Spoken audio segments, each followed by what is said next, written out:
Hey everyone, Rob Franick, Editor-in-Chief here at the Princeton Review. And friends, if you're prepping for the AP Environmental Science exam, then today's video is just for you. We are sharing the top 7 concepts that you'll need to master to ace that exam come this May. But before we dig in, let's take just a moment to discuss the exam's format and, of course, the key details. And fun fact, my friends, you'll be the first students to take the revised AP Environmental Science exam. The new version of the exam was scheduled, of course, to debut in May of 2020, but factor in a global pandemic and the rollout was postponed to May of this year. The new AP exam is 2 hours and 40 minutes long. That's 20 minutes, a whole 20 minutes shorter than the old exam, and it's broken out into 2 different sections. Section 1 consists of 80 multiple choice questions to be answered in a whopping 90 minutes, followed by Section 2, a measly 3 free response questions to be completed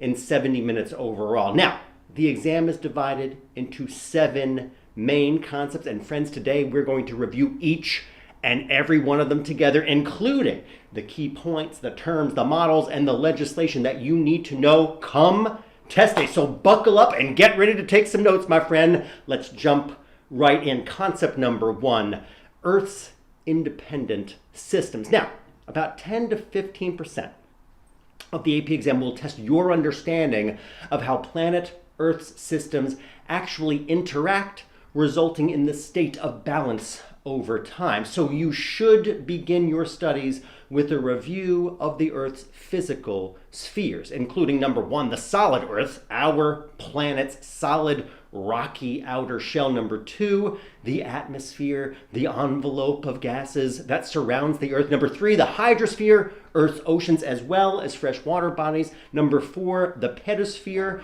more commonly called soil. Now these 4 physical spheres provide resources that ultimately support the biosphere, the 5th of Earth's spheres. Now, the biosphere is of course composed of all living organisms that inhabit the planet and draws on the physical resources of the other 4 spheres. Now, all 5 spheres interact to shape the variety of landforms and biomes and the phenomenon studied in environmental science. So, given the emphasis that the College Board, the creators of all things AP, places on the understanding of the spheres, let us review each sphere in a bit more detail, starting with the solid Earth. Now, our planet is thought to be between 4.5 and 4.8 billion years old. And just to get a sense of the vast amount of time that has gone since Earth was formed, you should review the geologic timescale in your prep book. You should also know that planet Earth is made of 3 concentric zones of rocks that include the crust, the mantle, and of course the core. You know all this. Now, make a point to memorize the order and the characteristics of each of Earth's layers. You'll also need to review key concepts related to the lithosphere. Now, the lithosphere is the thin, rigid layer of rocks that includes the upper mantle as well as the crust. You will be tested on how the lithosphere is constantly changing due to plate tectonics and volcanoes and earthquakes and the rock cycle itself. Next, the atmosphere. Now, the atmosphere is a layer of major gases that are held together to Earth by the force of course, gravity. Now, the layers of the atmosphere are based on temperature gradients. Those include the troposphere, the stratosphere, the mesosphere, the thermosphere, and personal favorite, the exosphere. Now, the troposphere contains greenhouse gases. You'll see this acronym, GHGs, throughout the AP exam. Now, those GHGs regulate the temperature of the Earth, and it is where all weather actually takes place. Next, the stratosphere contains the ozone layer, which protects our planet from harmful ultraviolet radiation. You'll also want to be familiar with the key concepts related to climate and seasons and types of wind and of course weather events like monsoons and lake effect and rain shadow effect, and of course last on the list, El Nino. While you should certainly study all of these topics in detail, the key point that you should know is that climate is dictated by a region's average temperature and precipitation, which is influenced by air circulation from convection cells, as well as the Earth's tilt, daily rotation around its axis, and the annual revolution around the sun. The hydrosphere, super interesting here. Water, my friends, covers approximately 71% of planet Earth. Now, for the exam, you'll need to understand the various properties of fresh water. Now, fresh water is, of course, water that contains only minimal quantities of dissolved salts, especially sodium chloride. In fresh water, there are two layers of water that vary significantly by temperature and light and oxygen content, and of course, nutrient levels. Pardon me. Now, these layers are the epilymnion, number one, which is the uppermost and the most nitrogen-rich layer, and the hypolymnion, which is the lower, or the colder, the denser layer. So, folks, the demarcation line between the two layers, wherein the temperature shifts dramatically, is called the thermocline. Freshwater bodies also can be categorized according to two types of organisms that live in them. Now, these four different zones include the littoral zone, the limnetic zone, the profundal zone, and of course the benthic zone, number 4. Review each of these in detail because we're convinced that they're going to be on the exam. Likewise, you should know that similar to freshwater, oceans also have divisions into different zones based on the changes in light and temperature, same as in freshwater. Now, those 4 zones are coastal zone, the euphatic zone, the baffle zone, and the abyssal zone. Make a point to study these terms and know them cold come that exam in May. You'll also want to review the movement of ocean water around the globe, which is caused by differences in the density between layers, prevailing winds, regional air temperatures, and of course, as we said before, the Earth's rotation. Now, this results in creating currents that influence weather patterns and ultimately terrestrial environments. So, for the exam, it's also important to review how humans' demands for water are influenced by activities such as agriculture and recreation and transportation and of course domestic use. Now, agriculture itself accounts for a whopping 73% of the global demand for water. Other industries account for about 21% of all water use, and domestic use accounts for a little itty bitty 6%. Now, you should be knowledgeable about how scientists differentiate between countries that are water stressed and those that are water scarce. Now, the United States is not considered water scarce. Certain regions of the United States, however, are considered water stressed. Okay, folks, we need to wrap up this section with a review of soil, aka the pedosphere. Now, it is very, very important, but often an underrepresented player in the Earth's interdependent system. So soil plays an essential role in the lives of plants and animals and other organisms, as it acts as a key link between the abiotic, the non-living components of the earth, and the biotic, the living components of the world. So soil can be categorized according to a number of physical as well as chemical features. For instance, based on the size, the United States, based on size, the United States Department of Agriculture, that's the USDA, be familiar with that acronym as well, divides soil particles into 3 size classes. First is clay, second is silt, and then is sand. Now, a soil texture triangle is a diagram that allows you to identify and compare soil types based on their percentage of clay and silt and sand. Another important characteristic of soil types is soil's acidity and its alkalinity. Now, soil pH is important because it affects the solubility of nutrients, and this in turn determines the extent to which nutrients are available for absorption by plant roots. Soils are formed when parent material is weathered and transported and of course deposited, and soils can be eroded of course by winds and by water. Protecting soils can protect water quality as soils effectively filter and clean water as it moves through them. As rocks themselves weather into soil, the soil develops distinct layers, and those layers are known as horizons, each with its own properties of texture and color and mineral properties. Now, horizons are based on their composition and organic material. You also need to know the 4 processes of soil development: additions, losses, transformations, and of course, translocations. Concept number 2 is all about the inhabitants of planet Earth and their relationships. Now, you will be tested on your understanding of the biotic or the living components of the Earth. Now, this begins with reviewing the 4 elements: water, nitrogen, carbon, and phosphorus. You know all this stuff.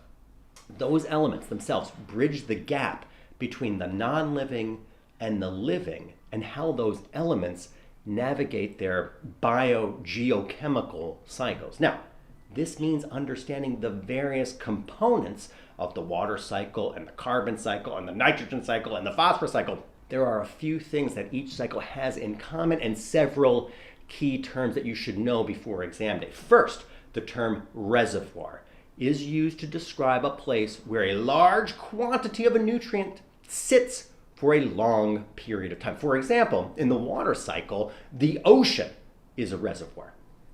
The opposite of a reservoir is an exchange pool, which is a site where nutrients sit for only a short period of time. In the water cycle, a cloud is an example of an exchange pool. So reservoirs and exchange pools exist each biogeochemical cycle. The amount of time a nutrient spends in a reservoir or an exchange pool is called residency time. So for instance, in the water cycle, water might exist in the form of a cloud for only a few days, but it might also exist as part of the ocean for 1,000 years. You should also know about the energy driving biogeochemical cycles. Now, in the biosphere, it comes primarily in 2 sources: the sun and the heat energy from the Earth's mantle and core. It's also worthwhile, my friends, to review the law of conservation of matter, which states that while matter can neither be created nor destroyed, nutrients can be rendered unavailable for cycling through certain processes. So for example, in some cycles, nutrients may be transported to deep ocean sediments where they are simply locked away. Next, you may also see questions on the exam related to how the world's ecosystems are actually categorized. So the 2 largest categories are, number 1, ecosystems that are based on biomes, or based on land called biomes, and number 2, aquatic ecosystems known as aquatic life zones. Now, you'll need to understand how each of these ecosystems is further categorized. You can check it out certainly in the Princeton Review's prep book for a chart that outlines different types of ecosystems in full. You should also be prepared to answer questions on food chains and food webs. Now, all living things can be classified as either autotrophs or heterotrophs based on how they actually obtain food. Now, autotrophs are organisms that can produce their own organic compounds from inorganic chemicals, while heterotrophs obtain food energy by consuming other organisms or products created by other organisms. Both autotrophs and heterotrophs can be further classified as producers and consumers. Producers are autotrophic organisms. They are capable of converting radiant energy or chemical energy into carbohydrates. This group includes plants as well as algae, both of which can carry out photosynthesis themselves. Next, consumers are heterotrophic organisms that must obtain food energy from secondary sources. So for example, by eating plant or animal matter, there are a number of different types of consumers, all of which you should commit to memory. They will include primary consumers and secondary consumers and tertiary consumers and detritivores and decomposers and saprotrophs as well. Last on my list, you should also know that energy flows in one direction through ecosystems, from the sun to producers to primary consumers to secondary consumers to tertiary consumers. These feeding levels are referred to as trophic levels. As such, food chains are usually represented as a series of steps in which the bottom step is the producer and the top step is the secondary and or tertiary consumer. Also, in a food chain, only about 10% of the energy is transferred from one level to the next. The other 90% is used for things like respiration and, of course, digestion. This is known as the 10% rule, and it is super important to mention right now that food chains are regarded as oversimplified ways of demonstrating the myriad feeding relationships that exist in ecosystems. Relationships in real-world ecosystems are much more complicated than can be depicted in a single food chain. So, food webs are used to represent feeding relationships and ecosystems much more realistically. Friends, we should also talk just a little bit about two things: biodiversity and, of course, evolution. Now, the term biodiversity is used to describe the number and variety of organisms found within a specified geographic region or ecosystem. Now, biodiversity in all forms is the result of evolution, and evolution is the change in a population's genetic composition over time. While you will need to know some things about evolution, you won't need a ton, but you will need to have a basic idea about how and why evolution takes place. This includes understanding what Charles Darwin meant by evolutionary fitness, as well as understanding how and why populations undergo natural selection and, of course, extinction. Study up, my friends, on the different levels of sociability across species. Now, some species interact quite a bit with other members of their populations, as seen in animals that form herds, while other species, such as bears, are complete loners. This is a result of competition and predation and, of course, symbiotic relationships found in the environment. Make a point, friends, to review these terms in full. And lastly, you should be familiar with how keystone species, indicator species, and indigenous species play specific roles in a community. Now, a keystone species is a species whose very presence contributes to an ecosystem's diversity and whose extinction would consequently lead to the extinction of other forms of life. So, for example, wolves were introduced back into Yellowstone National Park because without wolves, the control of the number of herbivores, specifically the ecosystem, had to change dramatically. Next, indicator species. Now, indicator species are species that are sensitive to biological changes within their ecosystems. They are used as a standard to evaluate the health of an ecosystem overall. So, for instance, trout are a common indicator species because they are particularly sensitive to pollutants in water. And finally, friends, indigenous species. Indigenous species are those that originate and live naturally in an area or environment. Lastly, some of the changes that take place in a geographic area are predictable ones, of course. This is referred to as ecological succession. Now, ecological succession is the process by which the structure of a biological community evolves over time. And there are two types of succession that you need to review before the exam: primary and of course secondary. Now, primary succession begins in a virtually lifeless area, such as the area below a retreating glacier, whereas secondary succession occurs in an area where a community that previously existed has been removed. Concept number 3, my friends, is all about population ecology, and about 10 to 15% of the AP exam questions are related to population equality, including the characteristics of populations and how and why they grow and the key features of human population growth. So let's start with some of the important terms used to describe populations overall. First, a population is defined as a group of organisms or the same species that inhabit a defined geographic area at the same time. Two important characteristics of a population are density and dispersion. Now, population density refers to the number of individuals of a population who inhabit a certain unit of land or water area. Population dispersion, however, refers to how individuals of a population are spaced within a region itself. Let's review the basics of population size and growth.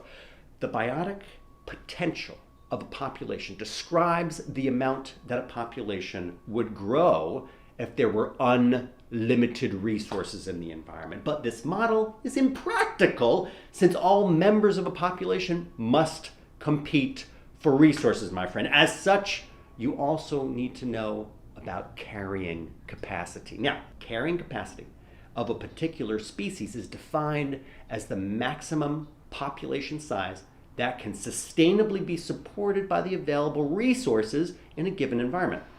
You should also review 2 population growth graphs. Now, the exponential population growth model and the logistic population growth model. The exponential growth model, its curve resembles the letter J and is seen when resources are unlimited. However, as mentioned, such ideal conditions are rare and of course fleeting, my friends. A much better model for what actually exists in natural settings is the logistic population growth model. Now, the logistic growth model basically says that when populations are well below the size dictated by the carrying capacity of that particular region that they live in, they will grow exponentially. However, as they approach the carrying capacity, their growth rate will decrease and the size of the population will eventually become stable. Now, the growth curve in this particular model resembles the letter S. Next, you'll also need to know about the rule of 70, which is a model that can predict long-term population growth rates. It says that the time it takes for a population to double can be approximated by dividing 70 by the current growth rate of the population.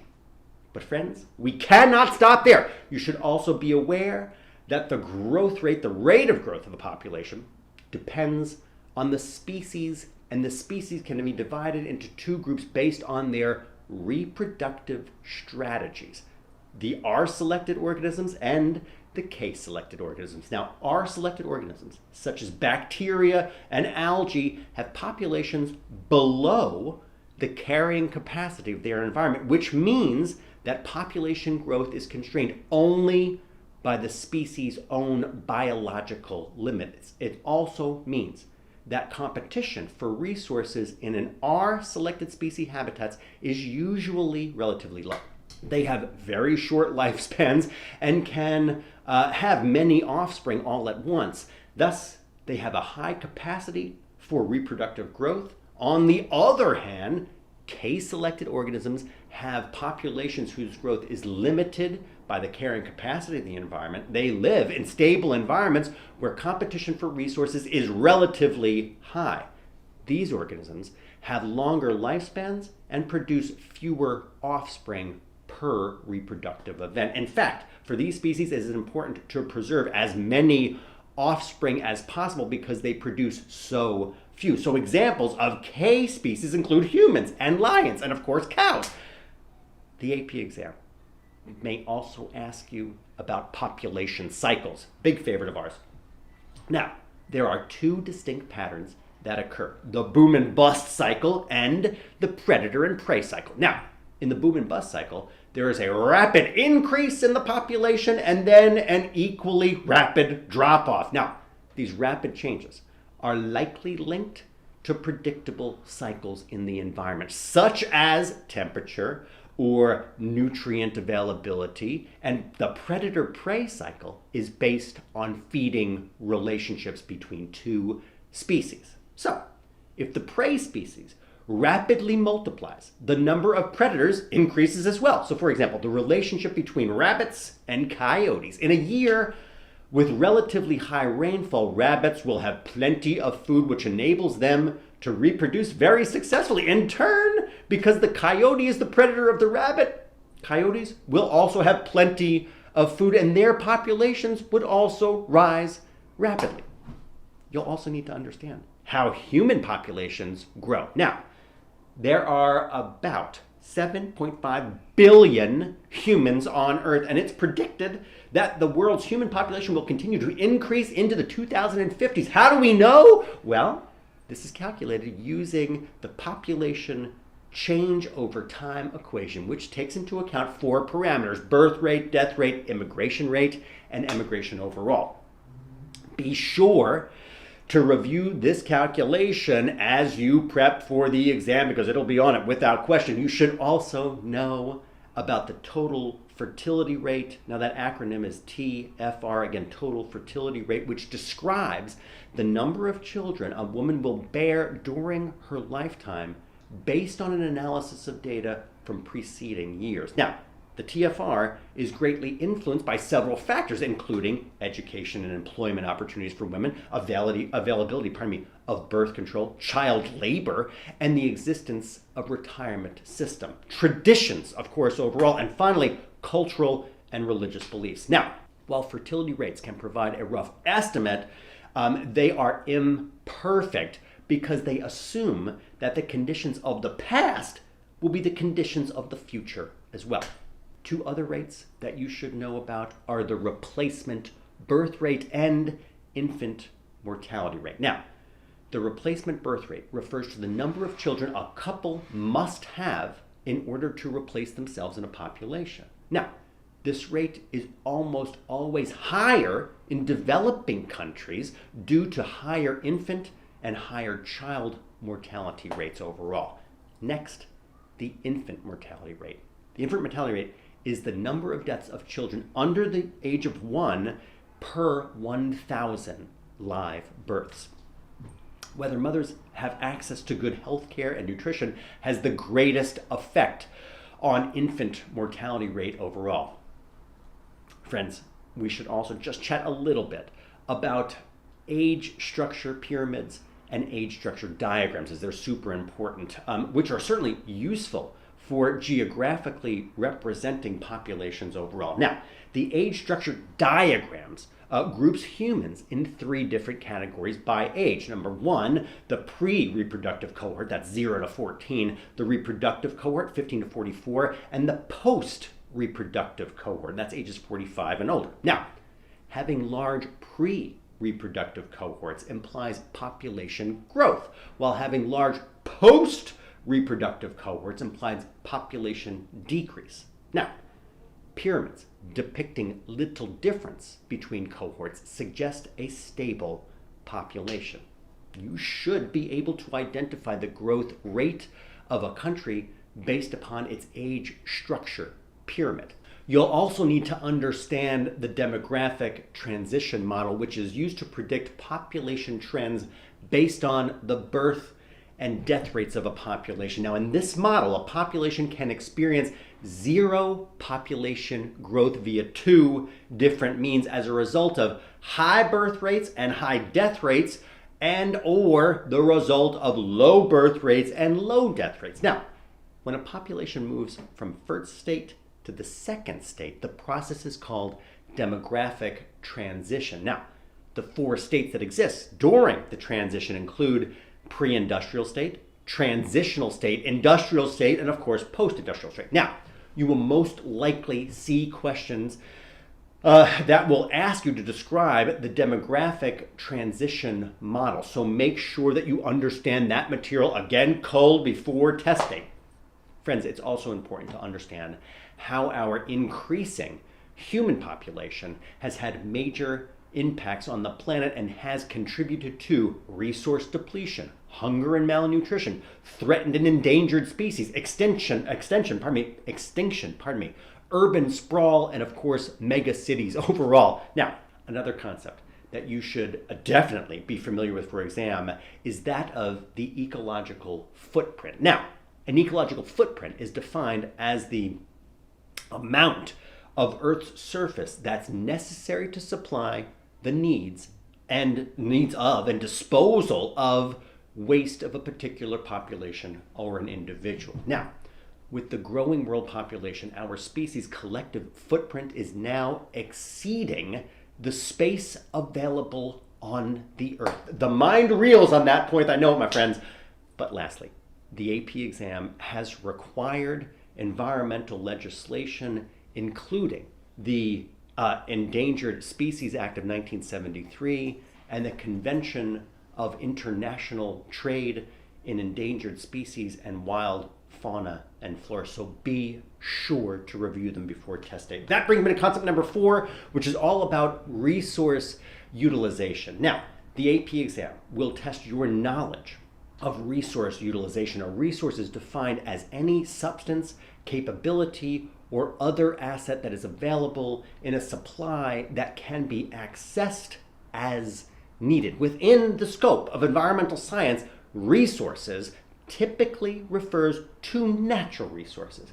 And when humans use natural resources, they alter the natural systems. The tragedy of the commons suggests that individuals will use shared resources in their own self-interest rather than in keeping with the common good, thereby depleting the resources themselves. You should also know the two main types of resources: renewable resources and, of course, non-renewable resources. Now, renewable resources are resources such as plants and animals. Now, these resources are perpetual or can be regenerated quickly, and by quickly, we mean in less than the average human lifetime, about 50 years, or before it is fully depleted by human consumption itself. Now, non-renewable resources are things like minerals and fossil fuels that are typically formed very slowly through a geologic process and renew at an insufficient rate for human use. As such, scientists consider them incapable of being regenerated within the realm of human existence. Before we review Earth's major resources, there are two terms that you should know before exam day: consumption and, of course, production. Now, the consumption of natural resources refers to the day-to-day use of environmental resources such as food and clothing and housing. Now, production refers to the use of environmental resources for profit. An example of this might be a fisherman who sells fish in a market. That said, let's review Earth's main resources. The main headline here, friends. First up is agriculture itself. Here's what you should know. Agriculture is divided into two main methods: traditional subsistence agriculture and industrial agriculture. Now, traditional subsistence agriculture is the method of agriculture that has been historically practiced, wherein families grow crops for themselves, relying primarily on animal or human labor to harvest those crops. This method is used to provide enough food for one's family's survival. Now, traditional subsistence agriculture is currently practiced by about 42% of the world's population, predominantly in developing nations. Now, the Green Revolution started a shift to new agricultural strategies and practices in order to increase food production with both positive and, of course, negative results. Now, some of these strategies and methods are mechanization, genetically modified organisms, you know that acronym, GMOs, fertilization, irrigation, and the use of pesticides overall. Now, mechanization of farming can increase profits and efficiencies for farms. It can also increase reliance on fossil fuels themselves. Now, agricultural practices can cause environmental damage that include the practices of tilling and slash and burn farming and the use of fertilizers overall. That said, let us move on to the all-important forest resources.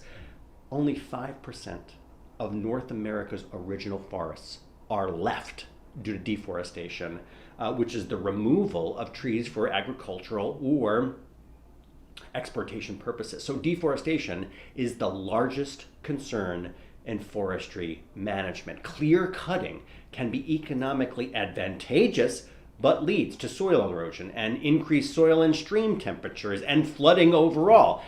Forests contain trees that absorb pollutants and store carbon dioxide. The cutting and burning of trees releases that carbon dioxide and contributes to climate change overall. Now, some of the methods of mitigating deforestation include reforestation, or using and buying wood that's harvested by ecologically sustainable forestry tactics, or reusing wood altogether. Now, methods to protect forests from pathogens and insects include integrated pest management, IPM, and the removal of affected trees. Now, prescriptive burn also might come up on the exam. And prescriptive burn is a method by which forests are set on fire under controlled conditions in order to reduce the occurrence of natural wildfires. Next, let's review ocean resources. Very exciting. Fishery.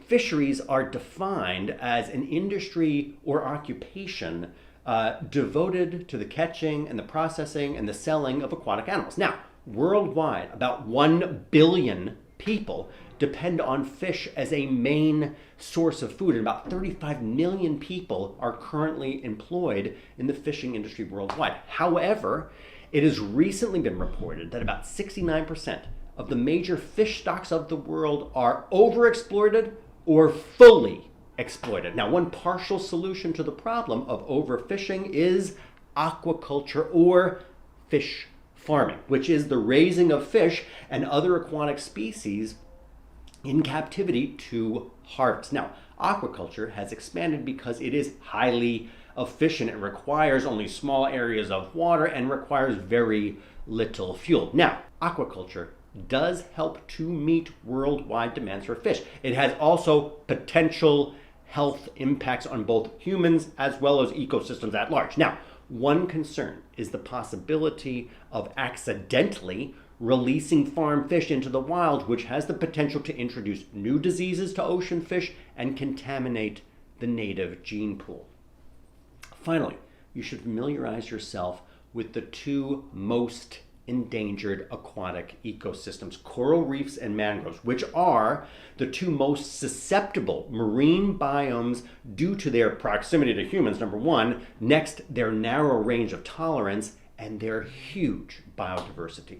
Let's shift focus just for a second, and let's take a look at mineral resources. Mining overall is, of course, the excavation of earth for the purpose of extracting ore or minerals. Now, as the more accessible ores are mined to depletion, mining operations are forced to access lower grade ores. Now, assessing those ores requires increased use of resources that can cause increased waste and pollution overall. Now, surface mining is the removal of large portions of soil and rock called overburden in order to access the ore underneath.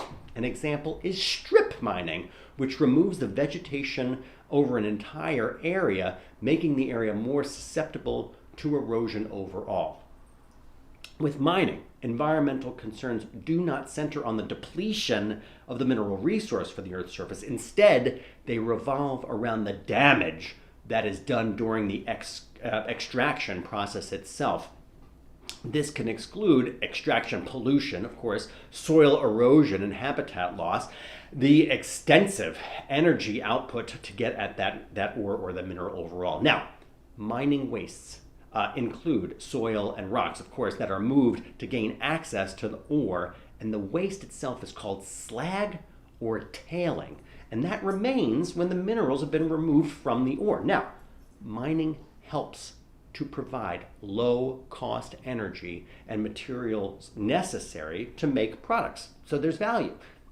But the mining of coal can certainly destroy habitats, contaminate groundwater, and leave dust particles and, of course, methane. Now, as coal reserves get smaller, it becomes necessary to access coal through subsurface mining, which is very expensive. Fortunately, these types of environmental concerns are being addressed through mine restoration projects as a result of the Surface Mining Control and Reclamation Act. Now, that acronym is the SMCRA, which created a program to help manage pollutants and to guide the reclamation of abandoned mines. Now, the College Board may also ask you about the economics of resource utilization. So, for the exam, you'll need to know how it's complicated to assess the cost benefit of a resource, because the combination of the tangible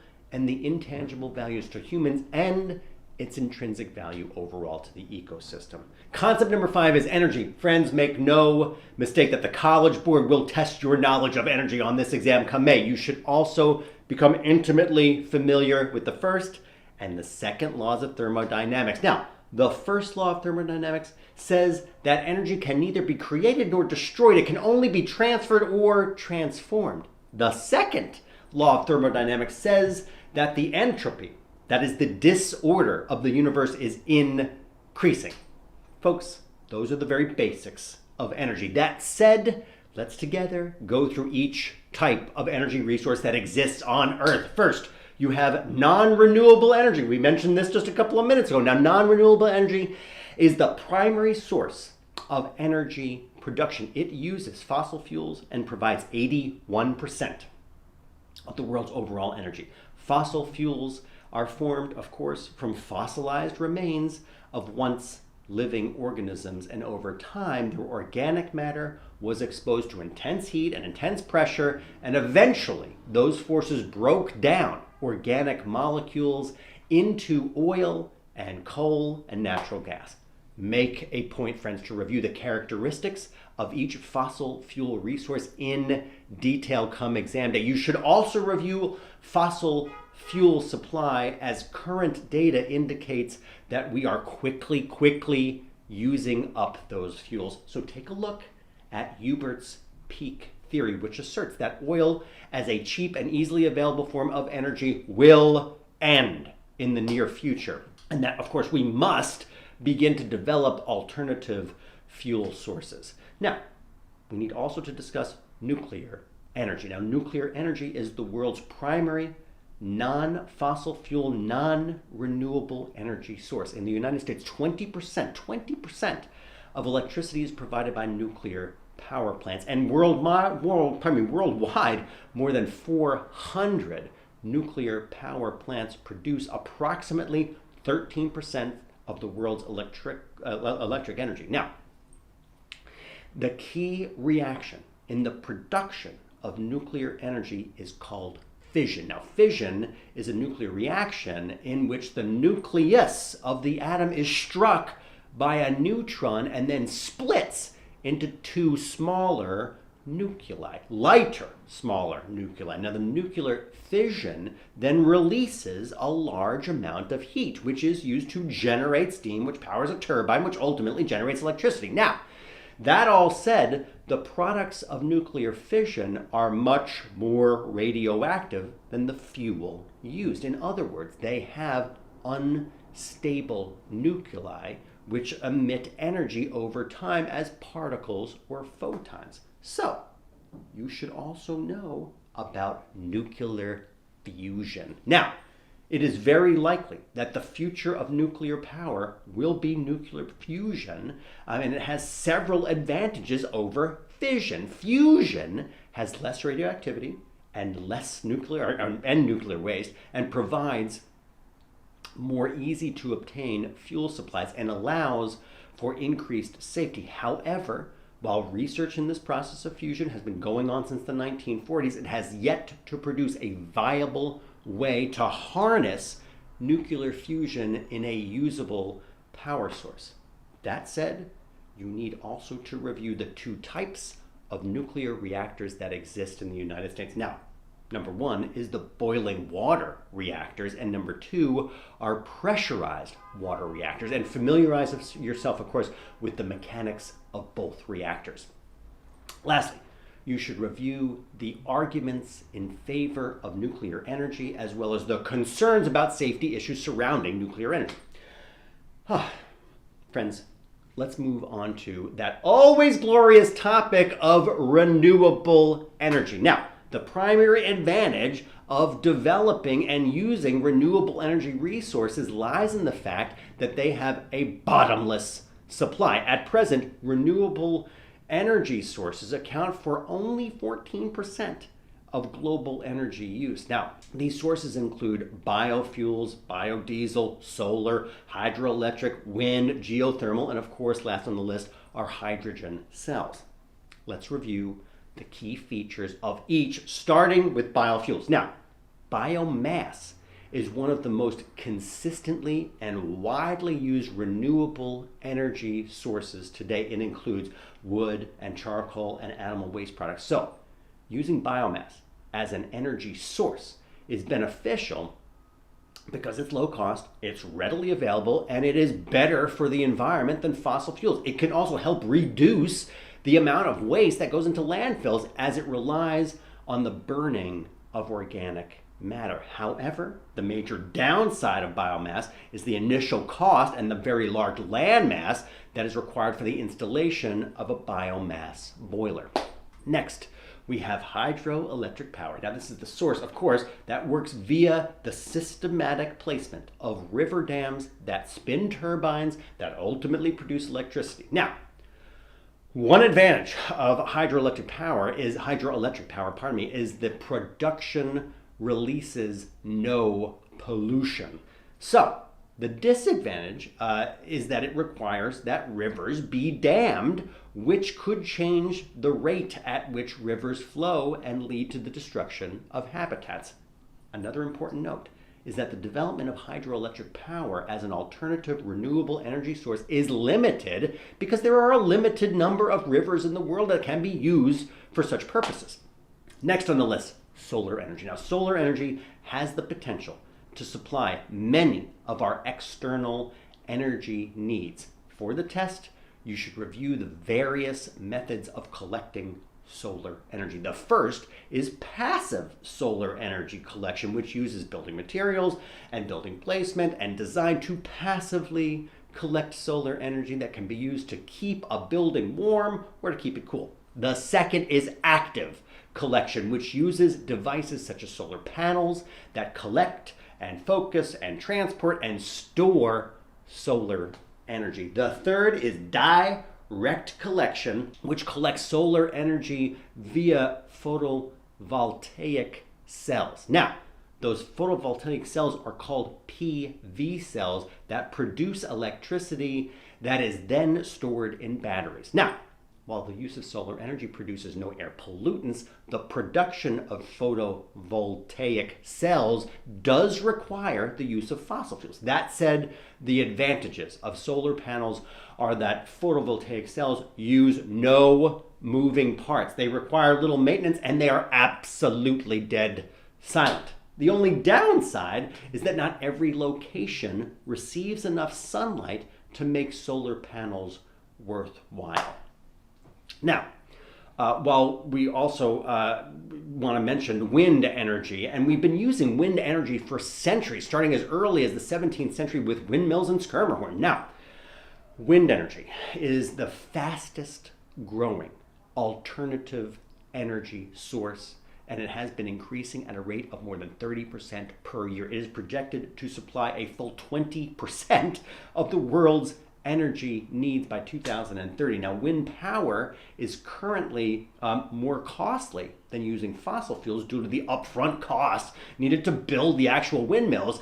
And the ever bigger problem is with wind energy is that alternative energy sources must still be in place for time when the wind doesn't blow. That said, one tremendous advantage of using wind energy is that it produces no harmful emission. Let's move to another type of renewable energy, as we mentioned at the beginning, geothermal energy. Now, geothermal energy is a form of energy that's obtained within the earth and harnesses the earth's internal heat. Unfortunately, geothermal energy hasn't quite gained popularity as it's expensive to install and can potentially release toxic gas during the drilling process. Now, the use of geothermal energy is also limited because there are a few areas that have geothermal sources to actually tap.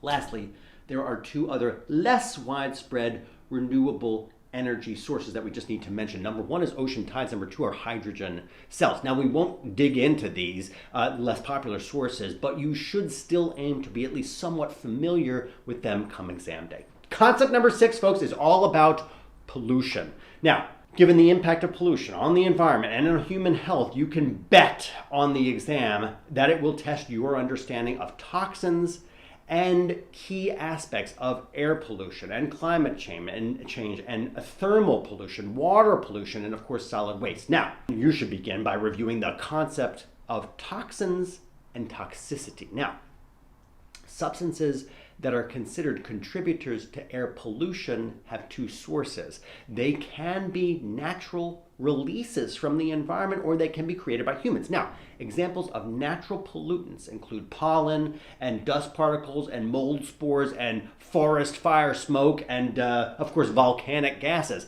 As an example of human caused pollution is the large-scale production of fossil fuel pollutants marked by the start of the Industrial Revolution. Coal consumption releases air pollutants including carbon dioxide and sulfur dioxide and toxic metals and lots of particulates, none of which are good, my friends. The combustion of fossil fuels overall releases nitrogen oxides into the atmosphere. They lead to the production of ozone and the formation of photochemical smog and convert the nitric acid in the atmosphere, causing acid rain. Other pollutants produced by fossil fuel combustion include carbon monoxide and hydrocarbons and particle matter. Now, air quality can also be affected through the release of sulfur dioxide during the burning of fossil fuels, mainly diesel fuels. Now, there are also a few terms used to describe pollutants that you should know come exam day, including primary pollutants and secondary pollutants. Now, primary pollutants are those that are released directly into the lower atmosphere and are toxic. One example of a primary pollutant is carbon monoxide, CO. Secondary pollutants are those that are formed by the combination of primary pollutants in the atmosphere. An example of a secondary pollutant is acid rain. Air pollutants can be reduced at the source. Methods to reduce air pollutants include regulatory practices, of course, conservation practices, and alternative fuels. So examples are vapor recovery nozzles at gas stations across the planet, catalytic conversion in your cars, and wet, dry scrubbers. You should also know about 6 pollutants that do the most harm to human health and welfare for this exam, and this is all according to the EPA, of course, the Environmental Protection Agency. They are carbon monoxide, as we said before, CO, lead, ozone, nitrogen dioxide, sulfur dioxide, and particulates. Now, photochemical smog is formed when nitrogen oxides and volatile organic hydrocarbons react with heat and sunlight to produce a variety of pollutants. Now, photochemical smog often forms in urban areas because of very large numbers of motor vehicles that are there and can be reduced through reduction of nitrogen oxide and volatile organic compounds. Now, again, volatile organic compounds, VOCs, that acronym you're likely going to see on the exam. It can harm human health, of course, causing symptoms like respiratory problems and eye irritation. Now, the Clean Air Act is part of the required environmental legislation to know for the exam come May. You'll also need to be familiar with the chemical equations of photochemical smog. The final two air pollution concepts are ozone depletion and, of course, acid precipitation. You should understand how the ozone is an essential component of the stratosphere, blocking 95% of the sun's damaging ultraviolet radiation. And more importantly, you should also review how ozone depletion is largely due to a group of human-made chemicals known as chlorofluorocarbons. Indoor air pollutants are classified as particulates, including asbestos, dust, and smoke. Common natural sources of indoor air pollutants include radon and mold and dust. Common human-made indoor air pollutants include insulation, VOCs from furniture and paneling and carpets, formaldehyde from building materials and furniture and upholstery and carpeting, and lead from paints. Radon-222 is a naturally occurring radioactive gas that is produced by the decay of uranium found in some rocks and soil. Now, radon gas can infiltrate homes as it moves up through the soil and enters homes via the basement or a crack in the wall or a crack in the foundation. It is also dissolved into groundwater that enters homes through a well. So, exposure to radon gas can lead to radon-induced lung cancer, which is the second leading cause of lung cancer in America. Now, with respect to acid precipitation, you should understand that it is a secondary pollutant that occurs as a result of pollution in the atmosphere, primarily sulfur dioxide and nitrogen oxide, and you should be familiar with the damaging effects of acid precipitation on the environment. Let's shift focus just for a couple of minutes to discuss climate change overall. Now, over the last several years, scientists have observed a slow but steady rise in the Earth's average temperature. You should know that greater than 95% of the observed increase in the global average temperature since the mid-20th century is due to the observed increase in anthropogenic greenhouse gas. Again, anthropogenic greenhouse gas, those GHGs. They're concentrations that absorb Earth's infrared heat and warm the lower atmosphere. So for the exam, there are three major GHGs that you should know about: carbon dioxide, nitrous oxide, and of course number three is methane. There's also another type of thermal pollution associated with many urban environments known as temperature inversion. Now, temperature inversion occurs when air pollutants become trapped over cities because they are not able to rise into the atmosphere. In an inversion, the polluted air hangs above the city, causing respiratory problems for many residents. Next is water pollution. The greatest contributor to water pollution is urban runoff from land that carries excess nutrients and pollutants into streams. This can lead to eutrophication, which produces toxins dangerous to human life. My friends, for the exam, you should aim to understand how water pollution is dealt with, which, by the way, is done in two basic ways. Number one, by reducing or removing the sources of pollution, and number two, by treating the water in order to remove pollutants or to ultimately render them harmless. You should be familiar with major water pollutants as well, which include excess nitrogen and phosphate. Number two, organic waste. Next, toxic waste. Next, sediment. And of course, last on my list is the chloroform bacteria. And that is honestly just to name a few. You'll also, of course, want to review the most important factors of judging water quality, including pH and hardness and dissolved oxygen DO, turbidity, and biological oxygen demand. That's the BOD, again, biological oxygen demand. You should also review the environmental effects of wastewater. Now, wastewater is a broad term and really refers to any water that has been used by humans. It includes human sewage, water drained from showers and tubs and sinks and dishwashers and washing machines, water from industrial processes, and storm water runoff. For the exam, you should also review how wastewater is treated, including physical treatment, primary treatment, secondary treatment, and then last, tertiary treatment. And lastly, friends, to wrap up this topic of pollution, we need to discuss just very quickly solid waste. You should know that solid waste can consist of hazardous waste, industrial solid waste, and of course municipal waste. Lastly, you should review key legislation related to environmental pollution, including the Resource Conservation and Recovery Act.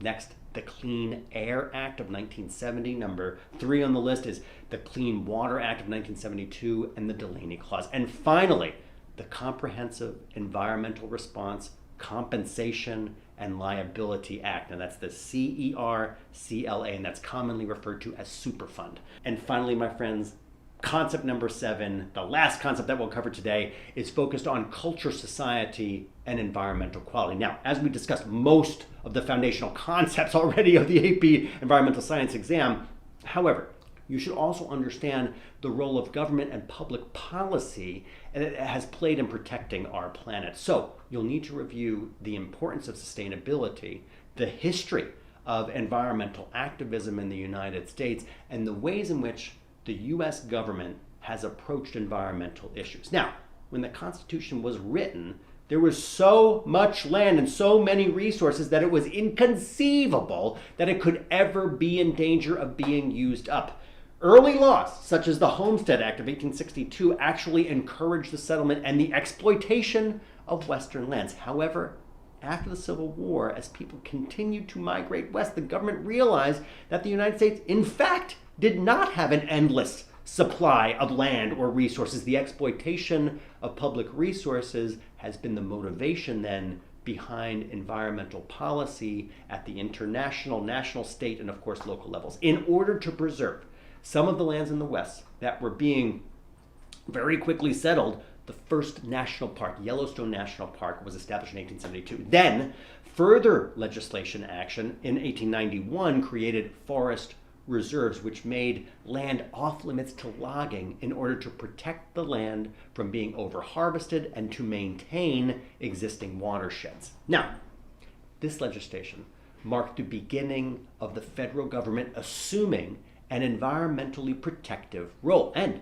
you should also take note of the key cultural figures like Henry David Thoreau and George Perkins Marsh and John Muir, and their writings and their contributions helped American public understand the value of the environment and the limits of its natural resources. Another historic period of environmental progress occurred during the Golden Age of Conservation, which refers to Theodore Roosevelt's term as president. Now, during his presidency, he increased the area of the national forest lands by 400% and established 5 national parks, including Grand Canyon, 4 national game preserves, 18 national monuments, 24 reclamation projects, and 7 conservation commissions. A few pieces of legislation helped form the environmental policy of the United States, including, number 1, the Clean Air Act of 1963, number 2, the Clean Water Act of 1972. Next on the list, the National Environmental Policy Act of 1907, which resulted in the creation of the EPA, the Environmental Protection Agency, and the Pollution Prevention Act. Folks, we highly encourage you to spend a little time reading up on these environmental policies. That said, you may also be asked about the economic approaches the United States has successfully used to further environmental progress. So make it a point to review the use of green taxes and market permits. You should also know, too, about the role non-governmental organizations, you'll know the acronym, NGOs like Greenpeace and the World Wildlife Fund, play in protecting the environment. Now, 6 environmental issues that are expected to take center stage in the 21st century include, and you know all these well, climate change, water shortages, population growth, the loss of biodiversity, air and chemical pollution, and of course, ocean acidification, and pollution. Lastly, you should also study the impact of globalization on the environmental policies.